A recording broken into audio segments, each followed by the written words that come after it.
Bonjour à tous et bienvenue sur Sensation.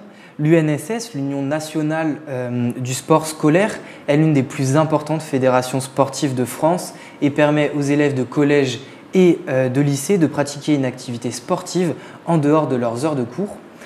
Pour en parler, je suis avec Julien Lafitte, le directeur adjoint de l'association. Bonjour. Bonjour. Alors, du coup, l'UNSS, ce n'est pas une simple fédération sportive. Concrètement, qu'est-ce que c'est ? Alors la fédération UNSS, elle a une particularité par rapport à des fédérations sportives en tout cas, je vais prendre l'exemple du football. Nous, notre fédération, en fait, elle a une double tutelle. Elle va avoir une tutelle qui est rattachée en fait au ministère de l'Éducation nationale, et donc la ministre actuelle est la présidente de droit de l'UNSS. Et on a aussi un directeur qui, lui, relève plutôt du domaine privé, qui est Olivier Giraud. Et donc en fait, notre structure est particulière parce qu'on a cette double tutelle, ministère de l'Éducation nationale et une structure plus privée. Et du coup, quels sont les différents programmes et activités proposés par l'UNSS dans les établissements scolaires ? Alors déjà, il faut savoir qu'on est une fédération omnisport, donc ça veut dire qu'on organise des rencontres et des temps d'activité sur une multitude d'activités. Ça peut aller de la natation au circuit training, en passant par la gym par exemple. Et donc du coup, après au niveau des établissements scolaires, il y a des choix qui sont faits par les équipes EPS pour dire dans leur association sportive, on va organiser telle ou telle activité. Après, ça, c'est pas nous qui le définissons, puisque c'est des choix qui sont faits par les équipes EPS en rapport avec les besoins des élèves de leur établissement. Et quels sont les objectifs de l'UNSS ? Alors, on va dire qu'on a 4 grands objectifs. On a un premier objectif, c'est l'accessibilité. En fait, c'est rendre le sport accessible à tous et à toutes, à tous les collégiens du coup et à tous les lycéens. Le deuxième, ça va être la responsabilité. Ça veut dire amener les élèves à s'engager dans une activité en apprenant à devenir responsable pour plus tard. On a un quatrième objectif, c'est l'innovation. C'est en gros faire en sorte que nos activités soient innovantes. Elles peuvent être innovantes par exemple par rapport à la mixité, puisqu'on est une fédération qui organise beaucoup les rencontres sous forme de mixité. Et notre dernier objectif, qui je dirais va regrouper l'ensemble des 3 autres, c'est l'éducation. En fait, on a une vraie valeur éducative recherchée au sein de l'UNSS. Vous parliez de mixité. Une de vos volontés principales, c'est l'inclusion et le développement du sport féminin. Quelles sont les actions spécifiques entreprises par l'UNSS pour promouvoir la pratique sportive chez les jeunes filles et encourager leur participation aux activités sportives ? Alors déjà, il faut savoir qu'on est une des fédérations les mieux représentées au niveau féminin et une où la proportion entre les garçons et les filles est la plus rapprochée.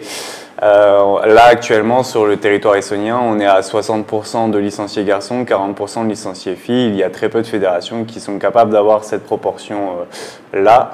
Et après, nous, toute l'année, au niveau départemental, on fait en sorte déjà de proposer des activités où les compositions d'équipes sont mixtes, hormis sur les sports collectifs où c'est plus compliqué de pratiquer en mixité. Et ensuite, on organise des temps forts sur différents moments de l'année. Là, je vais prendre un exemple précis. Au mois de septembre, on a organisé un événement qui s'appelait Nos AS ont des ailes, elles avec le pronom.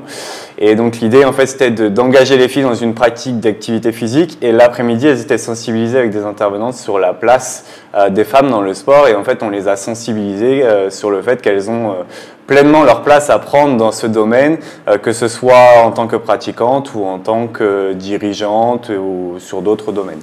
Voilà. Vous l'avez évoqué, mais vous avez un programme qui s'appelle Sport Partagé, où vous offrez aux élèves la possibilité de faire du sport en équipe notamment mixte. Pourquoi vouloir mélanger les filles et les garçons ? Parce qu'on se rend compte que déjà les garçons apprennent beaucoup à pratiquer avec les filles. Ils apprennent d'autres valeurs qui sont notamment la capacité à travailler ensemble, mais avec un autre sexe.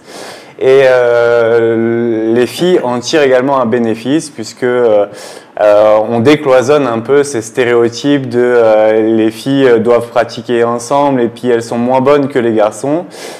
Et en fait, on se rend compte que sur certaines pratiques, les garçons ouvrent les yeux et se disent « Ah ouais, cette fille-là, elle se débrouille bien mieux que nous dans l'activité, alors que peut-être qu'au début, ils n'auraient jamais pensé ça. » Voilà.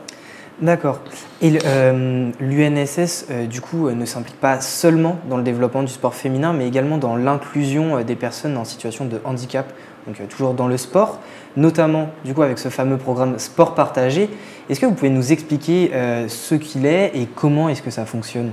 Alors sur l'ensemble des activités où on organise des rencontres, il y a toujours dans le règlement la possibilité de pratiquer du coup un sport partagé. Et donc l'idée du sport partagé, en fait, c'est que des élèves en situation de handicap puissent pratiquer avec des élèves valides. Et après, les classements à l'issue des rencontres ou les résultats des rencontres prennent en compte aussi bien les performances réalisées par les élèves valides que les élèves invalides. Et en fait, ce format-là de rencontre nous permet en tout cas permet aux élèves de favoriser l'entraide entre des élèves valides et invalides, et surtout les élèves invalides se sentent complètement inclus comme étant une personne comme tout le monde, et voilà. Et donc quel sport proposez-vous, excusez-moi, dans ce programme ? L'athlétisme, la natation, il y a des activités comme aussi la sarbacane, le laser run, donc des activités un peu plus innovantes. Voilà, tout un tas d'activités. Sur toutes les activités, en fait, on peut retrouver une formule de sport partagé. Et pourquoi vouloir mélanger les valides et les personnes en situation de handicap dans des équipes de sport ? Donc l'idée, c'est ce que j'ai évoqué juste avant, en fait l'idée est vraiment de permettre déjà aux valides d'être sensibilisés sur le handicap, de se rendre compte que ce sont aussi des personnes comme tout le monde et qu'ils peuvent faire comme nous, alors avec certes des règlements différents, mais qui peuvent pratiquer en tout cas ensemble. Et d'un autre côté, pour les invalides, en fait, c'est de se sentir inclus, de pouvoir pratiquer avec tout le monde et de ne pas se sentir exclu tout simplement, quoi. Et quel est l'intérêt de mélanger les jeunes dans des parasports ? Quels sont les résultats concrètement de ce programme ? Est-ce qu'il, du coup vous l'évoquiez, mais il favorise l'inclusion des personnes présentant des handicaps ? Et aussi, quels sont les retours des élèves qui pratiquent pour la première fois des parasports ? Alors les retours sont positifs. Là tout de suite, j'ai pas d'exemple qui me vient en tête, mais toutefois, on a organisé un événement, par exemple, là le 3 avril, c'était ce qu'on appelle les Paralympiades de l'Essonne. Et donc dans ces Paralympiades de l'Essonne, l'idée était qu'en fait les élèves en situation de valide pratiquent des activités en situation invalide, donc par exemple du basket fauteuil. Et en fait ils se sont aperçus de la difficulté à pratiquer cette activité et en fait de la difficulté qu'ont les élèves invalides à pratiquer cette forme-là d'activité.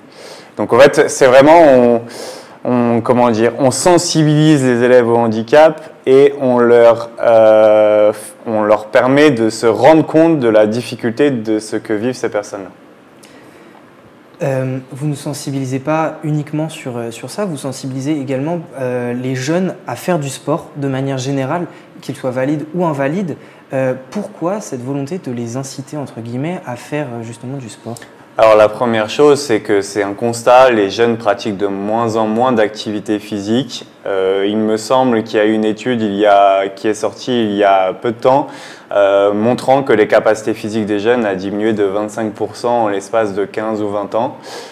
Donc le premier objectif, c'est de engager et de motiver les jeunes à pratiquer une activité physique. Donc ça rejoint le premier objectif de l'UNSS qui est l'accessibilité. Vous proposez également le programme Vers une génération responsable en collaboration avec la Maïf. En quelques mots, qu'est-ce que c'est ? Alors ce programme-là permet en fait aux jeunes de s'engager avec responsabilité dans les activités sportives au travers de différents rôles. Donc les rôles de jeunes officiels, on peut en avoir 8, donc jeune juge, jeune arbitre, jeune reporter, jeune organisateur. Et donc en fait sur toutes nos rencontres, l'événement est organisé par les jeunes et il est organisé pour les jeunes. Et donc en fait c'est bien ça qui fait notre particularité à l'UNSS, c'est l'UNSS pour les jeunes et par les jeunes. Merci Julien Lafitte d'avoir été avec nous sur Sensation. Merci. Et pour revoir ou réécouter cette émission, je vous donne rendez-vous sur notre application et notre site internet radiosensation.fr.